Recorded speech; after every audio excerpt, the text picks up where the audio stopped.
We Make Movies Film Geeks podcast, episode number 75.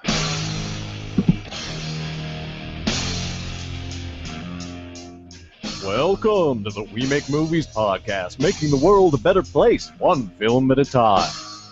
And now, here are your hosts, otherwise known as the director, the actress, and who the hell is that guy? Chad, Michelle, and Garrett. Hello, everyone, and welcome to the We Make Movies Film Geeks podcast. The podcast is all about how to get your movie made, how to get it seen by other people, and how to get it awesome. I am your host, Garrett Robinson. With me, as always, faithful co-hosts Chad Kukahiko and Michelle Luke.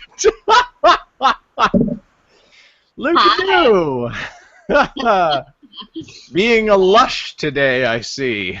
I roll. That's how we all roll it. Yeah, Chad's joining the party. That's happening. Sadly, I don't drink alone. Oh boy, I drink I was alone. faking it. I never drink alone. I drink. I don't drink. I don't drink while I am alone, but I sometimes am the only one drinking. You know what I mean? Because my wife doesn't. You mean like at any given moment? Yes. Yeah. Like a lot of justification. I will only drink if somebody is drinking with me. Yeah, see, I don't have that luxury because Megan flat out does not drink. So like sometimes like I want a beer and it's like she's not gonna have one. So there you go. It's raining in Los Angeles and I kind of love it. Kind of a big fan of the rain. I'm just gonna adjust my camera here. I rode my bike here, so. Oh no. But I broke my pedal on the way, so I needed it anyway. So at least there's that. So at least there's that. And also, I moved today. Ooh. So, oh yeah. It's in the background, I see. The back of my new place, but yeah, it's really fun to move in the rain. Oh Really. yeah. Yeah, No, totally. right? That's The best. The best! That's amazing. See, Right. don't you wish I had helped you now? And wait, you had way more competent help than me. Never mind. You're all good. Hey, how about we start the show? How Yeah, about that? well, whatever, Chad. So I want to. Okay. So I wrote my first segment here, and I wanted to discuss a certain topic, and Chad actually, that's not true. But I was looking through the segments that you guys had written and through the segments that I was writing, and this was actually going to be another segment about something else. But I realized that none of us wrote a segment about the Oscars. Like, we had no interest in talking about them, apparently. About the Oscars. What? The least watched Oscars, by the way, in a Really? long time. Yes. Oh, no. Yeah. It makes me a little depressed. A. B. It's not not my world really. It is, Right. but it's not. Like it's so removed and so whatever. I saw their pretty dresses online. Yeah, I didn't even pay attention to pretty dresses, but I'm not a pretty dresses kind of guy. I prefer the ugly dresses. I'm a little offended that neither of you read my article this week because I wrote about the Oscars this week. I apologize. I'm terribly sorry. So you watched them then, Chad? No, I did not. I never watched them. That's actually what the article is about. Is that we go crazy every year about them. Wait. Yeah, So did you read my article this week? pointed out. You pointed out I did write my about segment. them. You pointed out that my segment was wrong because we weren't interested in the Oscars, but you wrote an article specifically about how you didn't watch them because you weren't interested. I don't ever watch them. I haven't watched them since the 90s. That's what my article was about. But it was most definitely about the Oscars. That's my point. My point was bullshit. Sorry? I call bullshit. That's not... If you...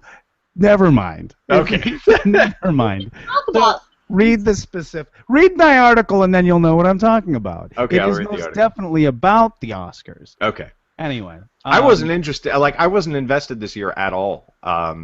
Neither was just about anybody. I mean, it was the least watched Oscars in, I think, 6 years.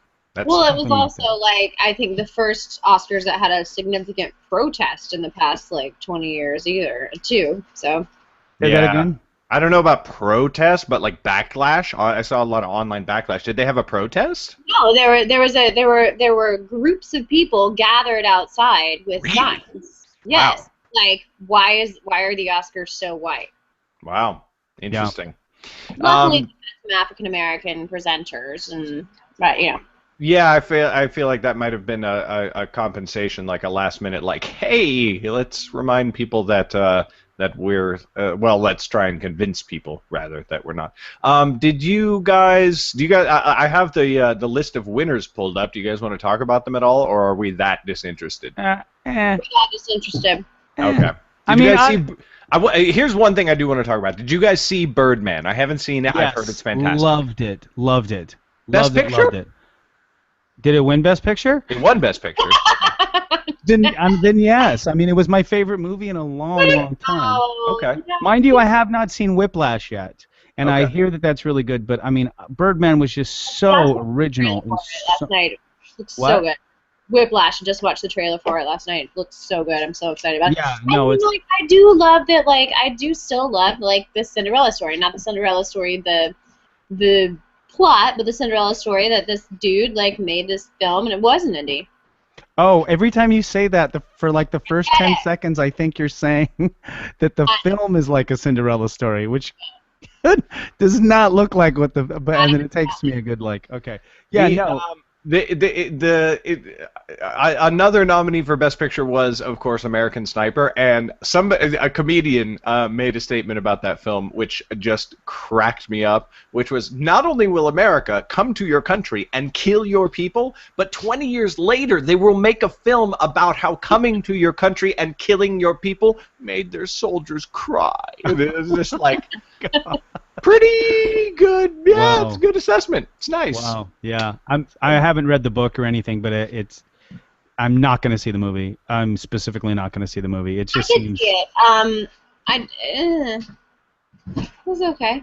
Tumblr's all up in arms about it because it's, you know, Tumblr likes to get all up in arms about that kind of thing, and I like Tumblr for their willingness to. Well, I mean, the thing that I care about is like films are not just supposed to be, in my opinion, a gauge of how good the film is per se. Like there are plenty of really good films that have awful, awful, awful messages. You know, like I did not like No Country for Old Men for that reason. Amazing film, shot well, acted well, everything about it was extremely well done. But the message was so depressing and. Like I was like, well, why would try I to do anything right and the world will kill you? Exactly. It was you can't stop nothing. I mean, that's basically it. It's like just give up. Like that was the point of the film. I mean, like come on. And American Sniper. Saying people should only make like positively skewed films. In my opinion, I think there's a difference between a positive film and like a positively skewed film, because like Breaking Bad is fucking terrible and depressing and awful, but its message is like, hey, maybe don't try and make millions of dollars selling meth because your life will be destroyed. And I agree. Part of the artistry of it, like I mean, listen, you have the right to do whatever the hell you want, but the point is like I think that as an artist, it's irresponsible of you to. This is hilarious that you're just chugging wine from the bottle as we. I just moved into my new place. I don't have any cups unpacked. It's just a bummer that the listeners can't see you chugging wine from the bottle. I actually really want to ask my wife to go out and like get a bottle of scotch so that Michelle and I can just be here. And like by the I could start drinking actually because you are drinking. Because you're not alone. We're not alone. You're drinking. Do it. Do it. Do it. I have glasses. Okay, so we should actually do this because I actually have tickets, ladies and gentlemen, to the Billy Ocean concert tonight. Are you saying we should do this and like move on with the show as you're bored with talking about the Oscars? Talk about things. Ready, set, go. Hey. All right, Chad. Why don't you tell us about some good news that happened? Hold on, I'm toasting. Toast. Hold on, just toast. Yes, let me roll. Toast. Cheers. What? Cheers. Ching, chin, chin. All right. Yeah. So thanks to a decision. Hold on, just a little sip. Whatever. Ooh, that's good. Thanks to a big decision by the FCC this week, net neutrality is here to stay in the U.S. of A. I discussed this a couple of weeks ago, not exactly knowing that a decision was imminent. Apparently, it had been decided that it was going to be decided this past Thursday, but I was unaware of that. Anyway, the 5-member Federal Communications Commission voted 3-2 to basically pass the new set of rules for net neutrality protection, basically covering it under Title II of the 1934 Communications Act. And again, the gist of that of Title II is that it will basically be considered, the internet will basically be considered a common carrier, and therefore open to all, or rather, if not exactly free, at least not available for companies who want to charge, pardon me, more for higher speeds. And like I said, I got into this a lot more a couple weeks ago, so definitely go back and check that out. That was episode number 73 if you want to get a little bit more information on what net neutrality is and how this particular change will really help it out. But check it out. It's really cool, really good information. This is really, really good news for all of us consumers and all of us independent content creators and for entrepreneurs. All independent, like just upstart, which is, to me, the American way. I mean, it seems to me that this was the right decision to make. It's not really good news if you're a huge corporation that's looking to rape consumers or a big corporation that does not want to be affected by entrepreneurs. But it's very good news for the rest of us. So congrats to us all. Woo! Somebody wrote a fantastic article about it, and I wish I could remember the website or who wrote it. But if you go check out Hank Green's Tumblr, he's posted about it. And but it's a fantastic. He's posted a link to the article. It's talking about the dynamics of the case itself and how much money was on the side of ending net neutrality and how much not money was on the side of keeping it, and how like actual people calling their representatives and like actual grassroots like, no, we don't want this, actually triumphed over big business and money, which is always just a cause to go like, yay! Right, so even like Netflix being on the side of net neutrality and some of that, they still didn't put in a bunch of dough on it? I think that Netflix maybe did, but Facebook did not. Google did not. Really? Yeah, which you would think they would, and they made statements, but like they didn't pay millions of dollars to lawyers to push the case. Interesting. What I think is that everybody kind of assumed it. Sorry, go ahead. What? That was because they were banking on it happening? No, I don't think they wanted it to happen, but one of the conclusions that I kind of drew from the article was that everybody was kind of banking that, like, well, I mean, do we really think we can beat this? Like, do we really think? Yeah, you know, like, do we really think that we can actually keep net neutrality? Are we that naive as a people? Turns out the naive people were right because we won, so, you know. And it makes sense. I mean, if you think about it, the argument about the internet being sort of a common space for all citizens, it makes absolute sense. You know what I mean? I mean, it seems, and it's not 100% common. You don't get on it for free. It's not like you can just buy a car and jump onto a freeway, but it's, you know, at any rate. I mean, I guess anyway, I'm not going to get into the nuts and bolts of it, but it's very exciting. It's really good news. One of those things that that was going to happen eventually. It's like same-sex marriage. It's just like one of those things that you're like, oh well, if they don't pass it now, then eventually. I thought it was going to be the opposite. I'll be honest. I really thought there was too much money on the other side. I did. And that's the thing, is that like that's why I think Facebook and Google didn't, was because they were like, yeah, but we're not going to win. We're going to do a GoFundMe for a microphone for you, Michelle. I mean, it's hard to hear you sometimes. It doesn't. Your mic doesn't pick up. I do have one, but like I don't know where it is. It's in a box. Yeah.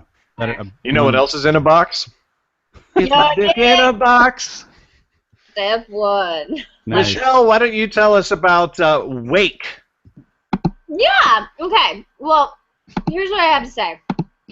I am saddened by the fact that fucking Bruce Willis can't fund a film. Well, I know, whatever. But, okay, so production on Bruce Willis' independent film, Wake, was shut down 10 days into shooting because of problems securing financing. So they were shooting the thriller. It's like a thriller in Cleveland. He plays a psychopath. It's very exciting. But it had to be put on hold as producers like scrambling for funding 10 days into shooting. Like they're already shooting. And it's kind of sad. Deadline like reported on it, and like everybody's like bosses at the film's production companies. They're like they confirmed the shutdown, and they're like hopeful for filming. It'll be up and running soon. But like, God, if Bruce Willis can't make it happen, like, you know? I'm not really shedding too many tears for him because rumor mill has it that he's like a little bit of a dick, and that also like couldn't he have just paid for the film? Now I know there's this idea that like never pay for your own movie, you know, like get investors and everything and stuff, but like I have been vocal on this show before that I don't fucking believe in that. Like if I had $5 million that I could afford to spend and not like literally be jailed by the IRS next year for taxes, if I had that, I would go and pay to make my own movie. I see nothing wrong with that. And also, yeah, like I said, like he's not in the Expendables anymore because he's kind of a dick. So I don't know. Like, to me, I'm sure there's a lot of specifics about it. I mean, I'm sure he could get a film made. Yeah. Not necessarily this film. So I don't know. Maybe it's just like not a very good script. I mean, I don't know. Who knows the specifics about it?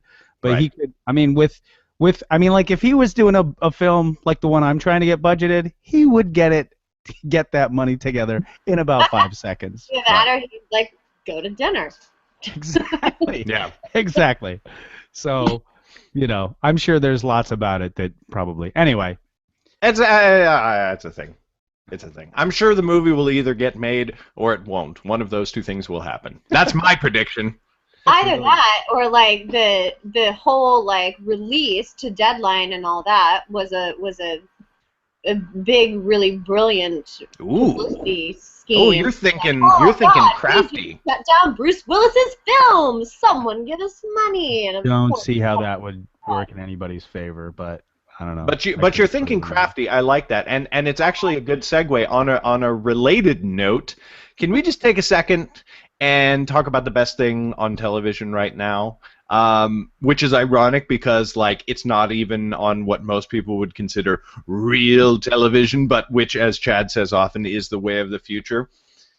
House of Cards Season 3 dropped this week. Actually, interesting story. It accidentally errored and dropped like a couple of weeks earlier.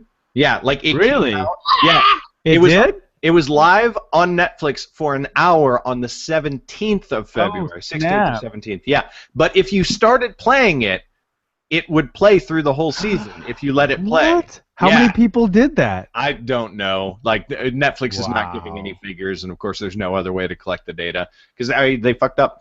But I mainlined Or the did entire. they?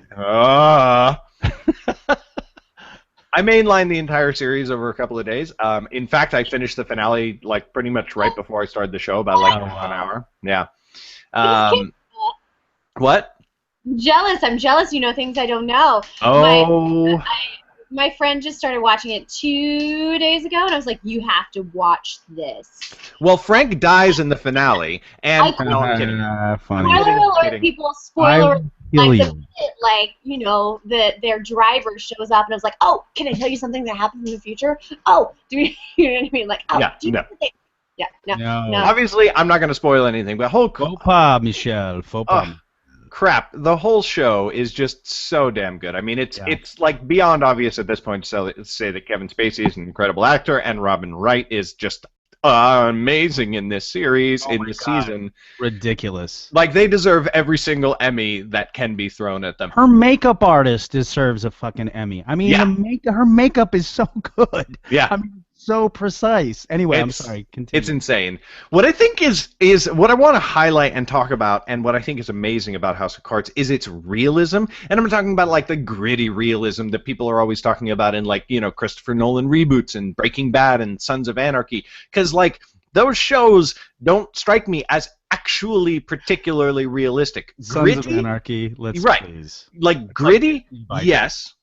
Realistic, no. There is not a single meth dealer in the world who has had a career that's nearly as tumultuous or filled with explosions as Walter White's was. And did you guys know that there is a real live meth dealer named Walter White?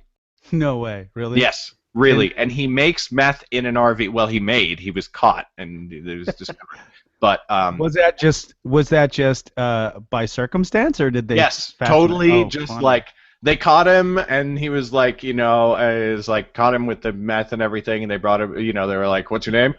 Walter White. Very fucking funny, haha. Brought him in, fingerprinted him, his actual name was Walter White. I actually, you know, that what I find interesting about all these Netflix shows is, do you know that, like, there are no notes on Netflix shows? What do Oh you my mean notes? God. Like when Really? Like when studio gives notes, Garrett? yeah, Netflix doesn't give notes? That's awesome. Wow. Well, that's how I mean, how we got like. Wait. but going back to the realism point, same thing with Sons of Anarchy. I actually have, I don't want to say too much about it, but I'm closely connected to an actual Hell's Angel. And like this stuff really goes down, but like they don't have gunfights every single week, you know. Like there's not. It's Sons of Anarchy is just completely fantasy. House of Cards builds drama and thrilling moments out of politics and like real life politics. Like none of us, and probably nobody listening to the show, really knows what it's like to be in Washington politics, and God help us if we ever do. But I would like to think that our like local senators are not like murdering other people. Like, well, it's heightened. I mean, it's a heightened show. Obviously. It's heightened, but like I don't feel like it's that heightened. You know what I mean? I really don't. Like, well, in the style and the way it unfolds and everything, it's so believable. You know what I mean? It's exactly. Like you can, and the attention to detail. I mean, I'm already a big Fincher fan as it is, but this is the funny thing. Like I have never really been a big fan of Kevin Spacey. I've always thought he kind of utzed a little bit, in my opinion. But on this show, utzed? Yeah, like pushed it a little bit. Like I felt he was a little bit cartoony in most things. Oh, gotcha. But what I did not know, and in this show he was so good, like from episode 1, not a false moment throughout any episode that I've ever seen. And what I didn't know was that apparently he left LA, went to New York, and started working with a theater company for like a couple 3 years. I don't even know how long, but that that's been his focus for a while now, and I was like, well, you know, watching him in this is handles everything so much better than any other political show I've seen. Now I feel people out there jumping on me, and I have to say I never watched The West Wing, so like maybe like everybody's like that's the best political show of all time. Whatever it might be, I never saw it, but like just an example of like somebody doing it wrong, in my opinion, is Scandal, because Scandal I just don't like. It's so overacted, and they just jump the shark all the time. Like a senator stabs her homosexual husband to death in her own office the night before she's supposed to start running for president with a letter opener, and it's just like, no, you can't. I'm sorry, you can't compare them though. No, right? It's just like comparing Scandal. Comparing Scandal to House of Cards is like comparing SVU to The Wire. I mean, they're two completely different. There's turd TV and then there's good TV. You know exactly. I have a theory on Kevin Spacey in House of Cards and overacting, because I have seen it, Chad. I am with you. What I believe is, you know, he has the 2 camera monologues that happen. Mm-hmm. Yeah. I think that frees him up as an actor. Because as an actor, he usually is like, oh God, they need to know what I'm thinking, and I'm But like they don't have, he doesn't have to now. He just like lives his life and he like does his thing. He's like, actually, I think that he That's like, so Shakespearean.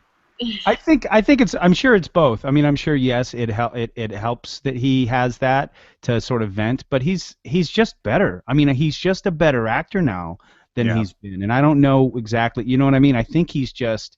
For sure. He's just figured it out. I mean, apparently that's why he and Robin signed on, because they're like, yay, no networks have to sign off on this shit, and like, that yay, awesome. Free and for it's all. not surprising. I mean, it's not surprising. I mean, if you think about it, that's the key. I mean, and that's why, you know, I mean, everything that I hear, every time I see them just sign a new show, I get more and more excited because. Well, except for Hemlock Grove. Let's never forget that Netflix has one absolute piece of crap that they put out. Well, you know, Marco Polo is not very good either. Apparently, that's not really.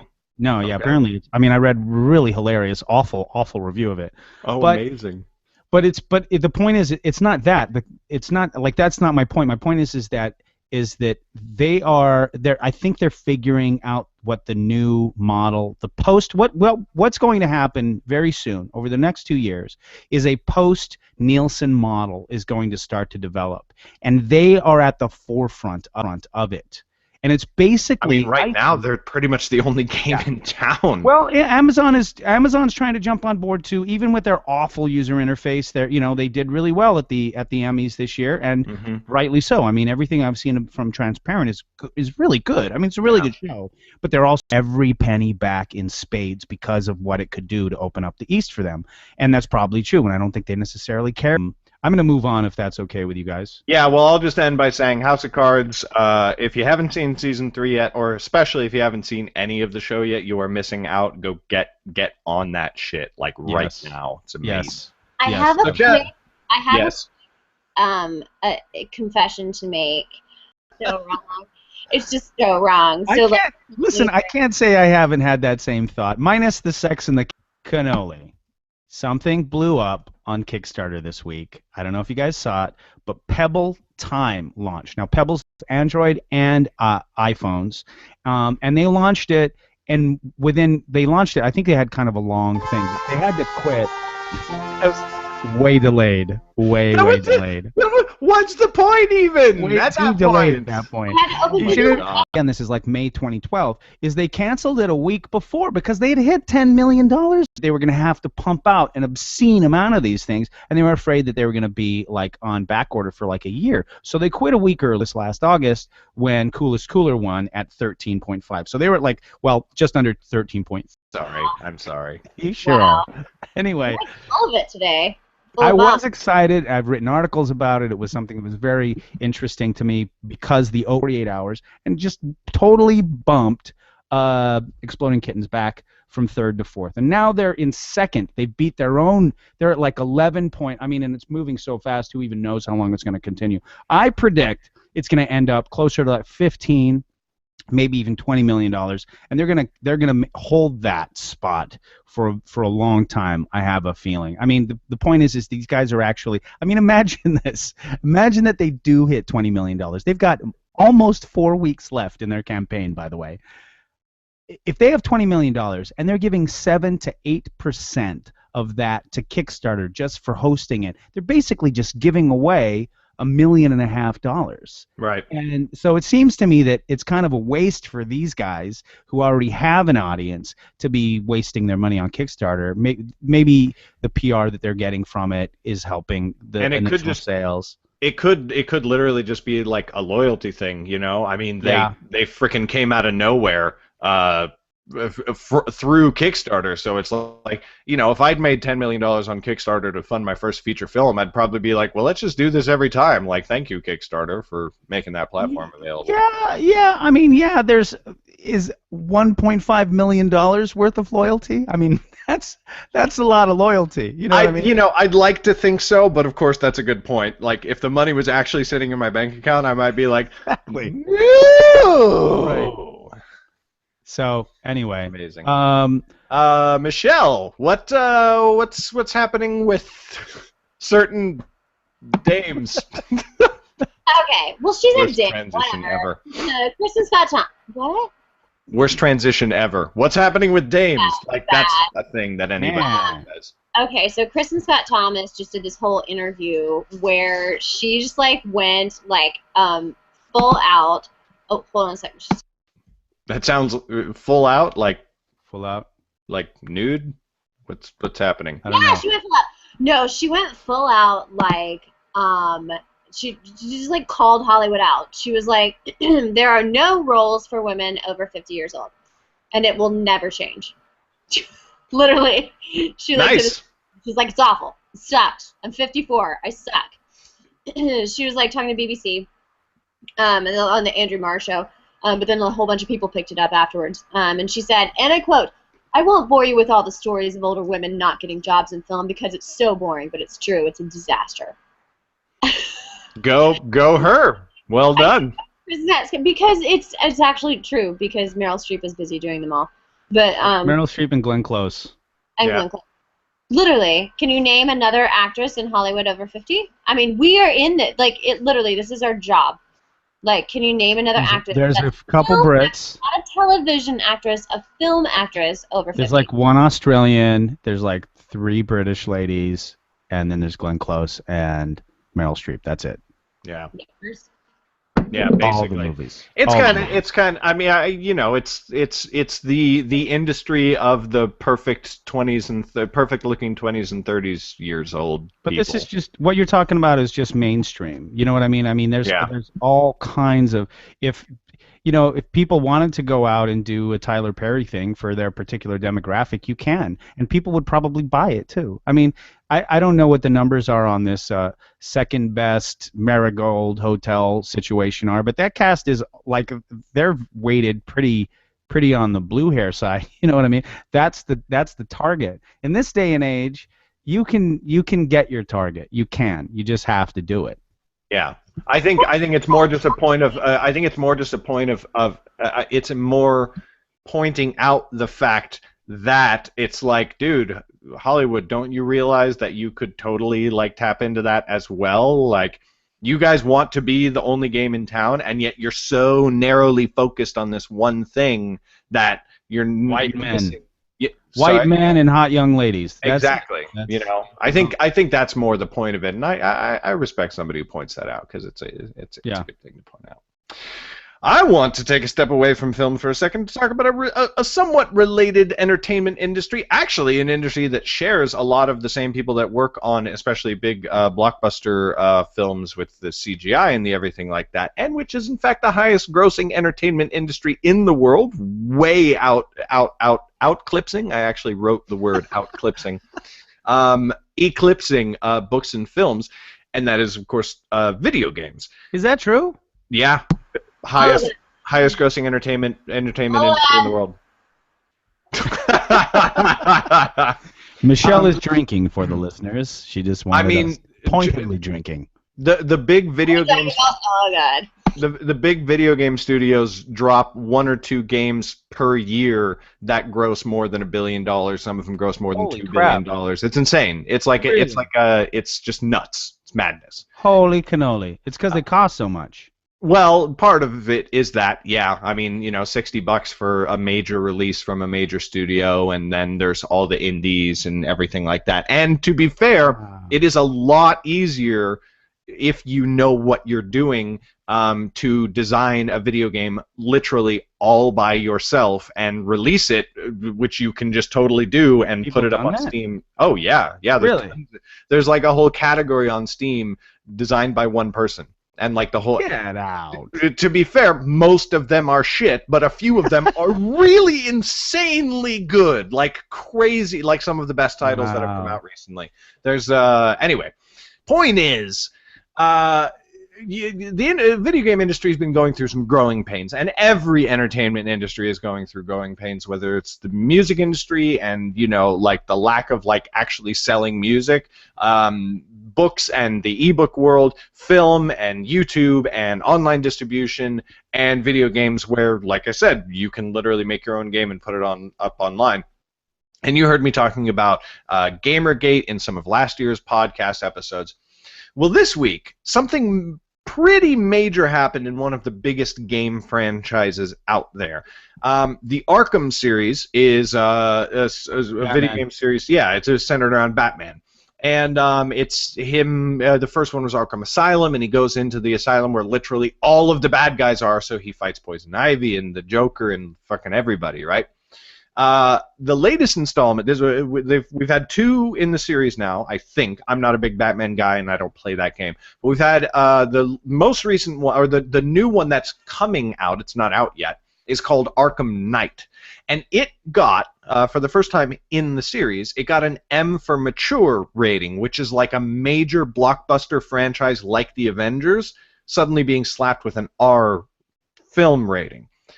That would suck, because you're losing out on a pretty sizable portion of your audience. Now, probably the majority of people going to see an Avengers film are over the age of 17 and can go see it on their own determinism. But, like, even if you're talking about, like, 35% or 40%, that's hundreds of millions of dollars that you're losing, right? And M for mature means that you can't buy the video game unless you're 18 or older, maybe 17 or older. Or whatever. Really? Yeah, it's enforced. Yeah, exactly. Like at GameStop, if you go to the game shop, they won't. Now, as per usual, you can just like walk in with your parents and be like, "Mom, can I have this game?" And they probably won't pay too much attention, but it does certainly affect game sales, and it will affect the sales of this game. But what I like is that the creators of Arkham Asylum, because after you get the rating, as with a film rating, you can be like, "Oh, okay, what do you not like? Okay, we're taking that out." The creators said, "No, fuck it. Like we're not changing anything on this game to get a better rating. We like absolutely want the game to be exactly as it is, and this is the story that we want to tell," which I just think is great. I just want to give them props for being creators, and creators in any industry who do this are great. Just sticking to their guns and telling the story that they do want to tell. And video games have a lot of stigma in the culture. They're either seen as like a kids' entertainment medium that's just for kids, or they're seen as like dumb, and they're definitely not seen by most people as an actual art form. And I argue that they can definitely be an art form, and can also not be. Just like, honestly, I think there are certain films that really aren't art. They're just sort of there, and they might provide entertainment, but like they don't fit my criteria for art.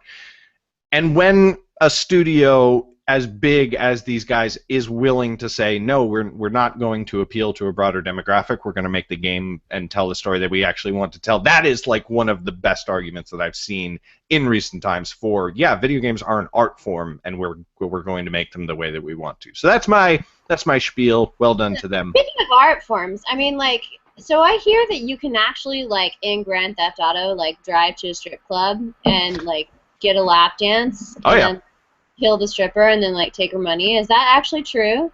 Yeah, you can actually pick up hookers and then kill them and take their money. That is definitely a thing. You can kill anyone in Grand Theft Auto. Literally, you can just like be like, "Oh, a baby," blow it away with a shotgun. Yeah. That's kind of awesome. So, Yeah. Right. Art. beat the stripper Art. up. Like, oh, Art wow. form.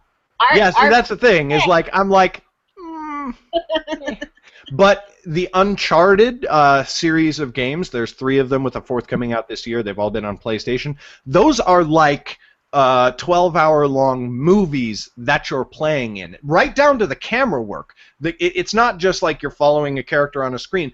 The camera does like zooms and like huge pans and like big sweeping crane motions, and the environments are gorgeous, and the story is awesome. Like that, I'm like, dude, that's art. That is like for sure art. It's like an Indiana Jones adventure. It's fantastic. Cool. And then you have games where the whole point of the thing is to kill as many people as you possibly can. I'm like, all right, whatever. Like, no, not my deal. I don't think we have a ton more time left, so I'm going to go yeah, ahead you gotta move and on. skip the rest of the controversy. Clarify what art was. Chad, are you going to talk about Kickstarter again? I really? am. A couple of friends of mine this week, I think 2 so far, and then possibly a 3rd right now, have not succeeded on their Kickstarter campaigns. Oh. And I'm bummed about it, but this one that's about to end in a few hours, it's really upsetting because the dude. Okay, just do your research is all I have to say. I mean, it's the last time this other guy, the guy who has one that's about to end in a few hours, and he might make it, and I don't want to poo-poo it, but the fact is that the first one failed with, I'm not kidding, $20 to go, and you're talking $18,000. Like, the problem was At that point, don't you cheat? Don't you pay for it yourself? you can't pay for it yourself. Amazon will shut it down, or Amazon at the time was handling all of Kickstarters. They will shut it down if you can't give yourself money. I cannot hear you, Michelle. I'm sorry. Say that again. You call your mama. Yeah, you do. So, but the problem is that you can't do it at 3 o'clock in the morning, and that's the problem. Is he ended his campaign at 3 o'clock in the morning on a Thursday, and it's like that's like the easiest thing in the world to fix. You never end your Kickstarter campaign at the middle of the night, and you don't do it on the weekend. All you have to do is look at any analytics on any website, and you'll see nobody's online over the weekend. I mean, they're just not. They're there basically during work hours. That's when everybody's on the web, believe it or not. The analytics will prove this. So you end it at and we just ended our Kickstarter campaign about $1,500 over, and we were going for 14.5, and we were just short of $16,000. And we hit it, and we ended it right on. And I've run a bunch of these campaigns. I've run like 5 of them. 4 of them were successful, and the one that I had to run that I said this is not going to succeed was the only one that I failed, and I had to do it at my day job. So anyway, there are just way too many things. There's way too much research out there that you can do. That just something like that is so ridiculous. Now, like I said, this guy, his campaign's about to end. And he got really, really lucky. He got Kickstarter staff picked. So he's in a staff pick, but it's Sunday night. It's Sunday night, and it's going to end at like 2 o'clock in the morning. And he's got I think he's got about 3,500 left to go. And he could, if he wanted to, I guess, go to a friend and be like, hey, can you just put the rest? And maybe he will. But right. Again, at 2 o'clock in the morning, you're not going to be able to get anybody. And it's just, I don't know. It drives me nuts when I see these people just beating themselves up when all they would have had to do is look up one thing that said, don't end it. Don't make this really stupid mistake. And definitely, after you already failed for the same reason once, don't do it again. I mean, It's just ridiculous. I'd like to provide maybe some usefulness on this show, which I know is not our thing, but just my first instinct, like the first thing I think of, and obviously you've researched this more and whatever, the first thing I think of is end it on a Friday afternoon. It's payday. People probably got a paycheck. If they are interested, they could deposit it over lunch, and then, Nobody's thinking, okay, here's the thing. We're all very immediate individuals. That's what makes us American, and we want everything immediately for what we have put in. So anybody who's looking at a Kickstarter that's like a month-long campaign or like a 2-week-long campaign, however long your Kickstarter is, nobody's thinking of when it ends because people are. But you have to.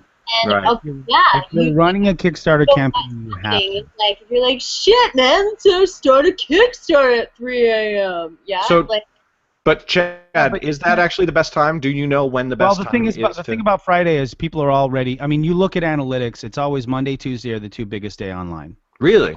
Always. Monday, Tuesdays, always the 2 biggest days online.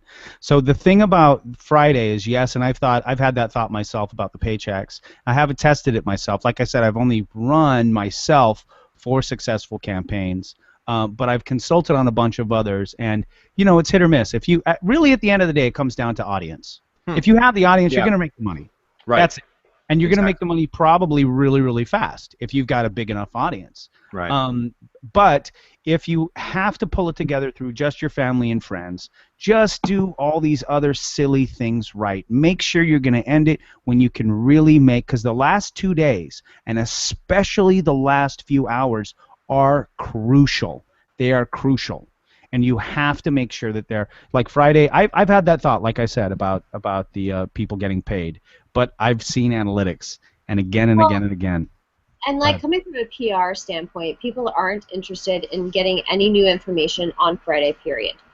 No one the worst thing you can do is put out a press release on a Friday, right?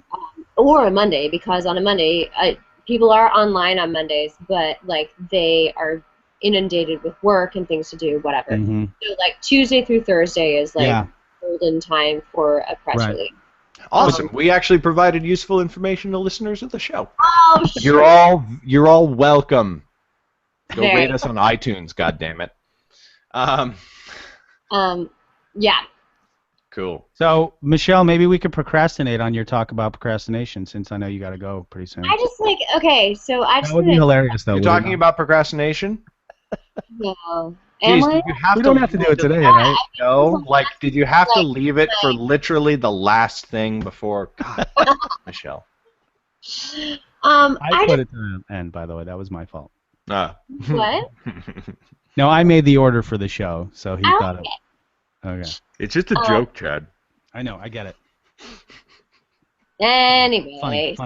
so here's the thing. Like, I wrote about this in my blog on the WMM Movies website. But people in film, it's really interesting because I've met so many filmmakers, and like very recently I've met a few filmmakers that are very much all about the ideas and not about the follow through. And I've been thinking about procrastination and It's like about me, isn't it, Michelle? no, actually. I mean, like maybe peripherally, but like no, you're not the lead person that is the offender. I think like when it comes to art and when it comes to making things like indie film, which are obviously like I'm not paying my rent making indie film yet. But it becomes something that is peripheral, like secondary to making money, to making, to paying your rent and paying your car payment or whatever. So I just read an article on No Film School that was talking about like writing your screenplay, and it's like the same things. It literally was because we have become such a technologically oriented society. What we do is because we are on the computer, in order to write a screenplay, what do you write it on? Like Scriptix or like whatever? What do you write on, Derek? Celtics. Or Celtics, yeah. Celtics is the best. Fuck Final Draft. They can eat my ass. I have Celtics as well. So it's on your computer. I. And what happens is we all have notifications on our computers, and we have like Facebook on our computers, and we have all of our text. I get text messages on my computer, so you can't shut it off, and the distractions are innumerous. And so I feel like there's so much stuff that could be made and things that could be done if people would just not procrastinate. And procrastination, people tend to think is a day-by-day thing, but I think it's a minute-by-minute thing. Like, the more specific we get as a society, as time-wise, it's okay, so this person just texted me. Oh, great, cool. Okay, sorry, what? And that's what happens. And then an hour later, you've written 3 lines on your screenplay, or you've contacted 2 people to look for location for your next interview, and it's so frustrating. So my advice, and I also think that people, especially in a society where it's very emotional, I know as an actor, I will be very procrastinatory, if that's a word, on sides I don't know if it is. that are I can say with some authority that it is not.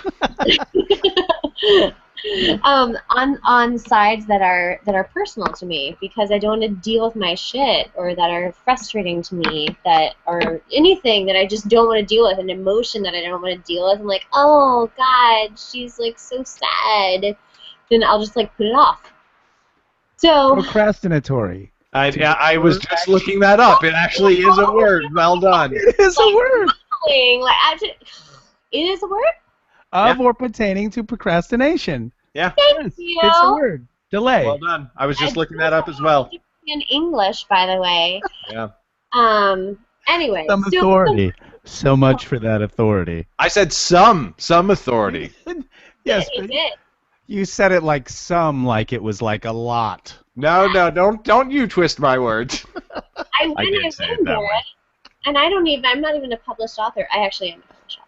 Anyway, so. Am I the only non-published author of the 3 of us? Yeah. Yeah. Wait, I had a poem published in something. Oh, there you go. Would that count? I had a letter to the editor published in White Dwarf magazine, Games Workshop, Warhammer 40,000, when I was only 13 years old. Nice. Anyway, continue, Michelle. Anyway, so what has worked for me, specifically during pilot season, it's been very frustrating. I get my sides, and I'm like, oh God, and I'm like, there's so much to do, and there's like 17 things to do, and so I have gone back to grade school. I made myself a study carrel. I put my little desk in the corner, and I have no distractions, and I set an alarm on my phone for 20 minutes, and then I take my phone, and I absolutely do not ever have any kind of technological anything near me. No laptop, no iPad, nothing. I set an alarm on my phone, and then I literally fucking throw it across the room so I can't get to it, and I sit myself down in the chair for 20 minutes, and I have to work on my sides.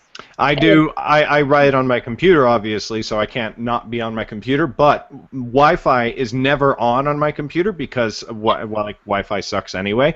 It's hard-lined in. When I'm writing, I have a timer app on my computer. When I'm writing, I unplug the cable from the back. I cannot get texts. I cannot get emails. And then I take my phone and I put it. If you're listening on the audio, this is going to suck for you. But I put it. Not on the couch, in the couch, right back there, in the cushions, buried in the couch so that I can't hear it vibrating. Then I set my timer for an hour, I start playing music, and an hour later, I am back and connected to the world. So by the way, Michelle, if you ever have difficulty getting a hold of me, that's why. But the point is, I am completely isolated from the world for an hour at a time, and then I take a 15-minute break, I have a smoke, I have some coffee, I come back, and I unplug from the world again for another hour. So it really is. It's very helpful, especially if you are the type who gets easily distracted. I'd say it's vital. So, yeah. I agree with you. On that note, speaking of distraction, we should move on to our final segment. As always, we have community news. We would really love it if you would rate the show, please. Go to iTunes, give us a 4 or 5-star rating. It's not Games Night. Sorry, that's not correct. I was going to ask you about that because that didn't make any sense. Not. That is. Yeah, Sorry. but whether you're an audio listener or whether you're watching on YouTube, please pop over to iTunes, give us a rating. It's very helpful in helping other people find us, helping them, realize that we exist. It helps iTunes isolate the people that would like to listen to us. And then this Wednesday at the Theater Asylum is Writers Workshop? Yes, the regular Writers Workshop. Awesome. So it's a Writers Workshop. It's, We Make Movies mainstream event, even though we're not mainstream. It's awesome. Writers bring in scripts. They are read by actors in the community. If you want to come out, we would love to hang out with you. Hell, if you come out and you mention that I mentioned this on the show, I'll buy you a drink. Yeah, can't beat that. If he's there. Opa. So, 7:30 p.m., Theater Asylum in Hollywood on Santa Monica Boulevard. Finally, all of this podcast, the events, everything that We Make Movies does is now brought to you by our wonderful community on Patreon. Nice. Congrats. And so, and let me speak to this, actually. Yeah, okay, go for it. So we just, as of today, actually, it's March 1st, yes? Yes. So as of today, March is now closed to new members. Now, if you play for the month of March, we're on a month-to-month basis. So if you want to be a member, I highly, highly suggest you do it right away so that it'll just happen on April 1st. So that then you can be a member for the first. People don't realize that it's month to month, so you're not really going to get the benefits for a whole month if you start really early in any given month. So can I explain why that is, just in case people have questions? It's basically that you don't actually you can pledge like I want to be a patron, but you don't actually get charged until the thing happens, which it happens on the first of the month every month. Right. So that's why. Right. Thank you. Yeah. So if you want to be a member in April, sign up now. You cannot sign up for March. Awesome. That's yeah. So that's a thing. Everything that the group does is now basically, brought to you by Patreon. It's all Patreon. Sorry, it's paid for by the community. We're the only film collective out there that's like that. It's pretty awesome, and we think it's super cool. So if you want to go check that out, you get all kinds of awesome benefits and perks, and it's cool. Check it out. WeMakeMovies.org/Patreon, Patreon, or Patreon.com/WeMakeMovies. And finally, we end with things to know. On a related note, I have a Patreon page as well. I haven't done as much with it as I would probably be smart of me to do it, and I've kind of had difficulty figuring out it.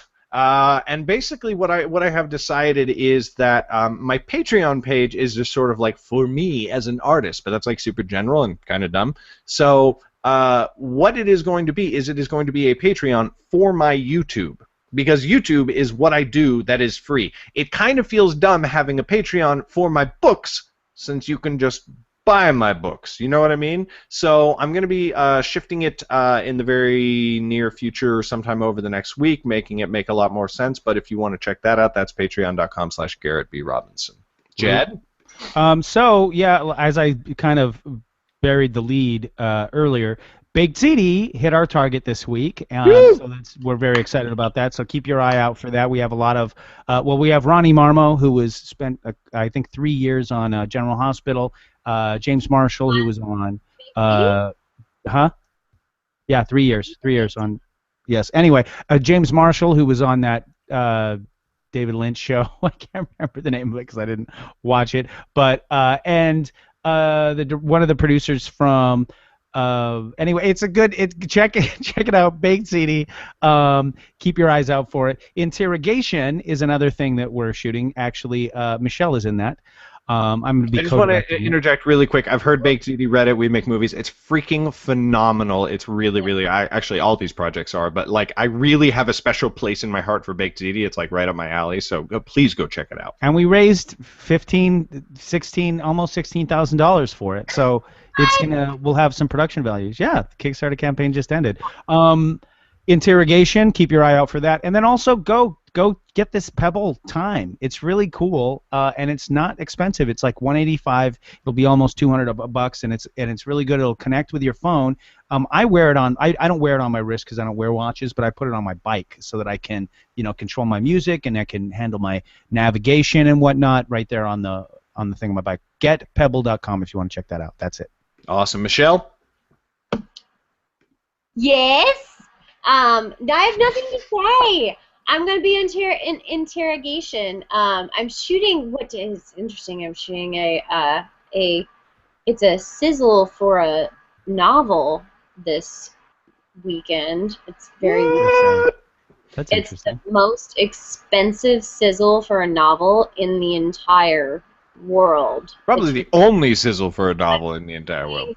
I'm playing the lead. There's like a cast of like I think 14, and then like 2 days of shooting in 5 locations with like it's full out. Like this chick who like is the writer, she's like an EP in television, so she's just like calling all our friends in. She's like, I'm gonna make a sizzle for my novel. This is Michelle. I picked her because she looks like me. It's really funny. Is it a done book? Is the book done, or is she trying to get... I think she's... Well, I don't know if it's completely done. It's based on a blog that she has. But she is, I think, pitching it to publishing houses. And Interesting. Crazy. I don't know. It's crazy. You got to let us know how that goes. I really want to hear about that process on future episodes of the show. It'd be awesome. I will. I'm very interested in seeing how it goes too. It's thus far so well organized and so fabulously exciting. I think the difference between television people and film people is television people have like a really serious sense of timing. They're like on it, you know what I mean? Like this, and it's like really fun to work with television people because I'm like a very like get things done really fast kind of person, and it's been really fun. Can I see that hand movement again? No, you had fists. They definitely were fists. There you go. All right, Internet, do your thing. Turn that into what it should be. And with that, I am going to call an end to this episode of the We Make Movies Film Geeks podcast.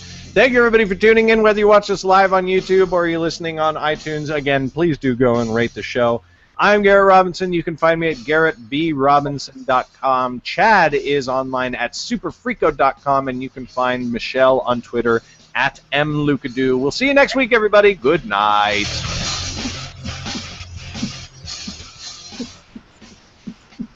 I'm going to do the Michelle.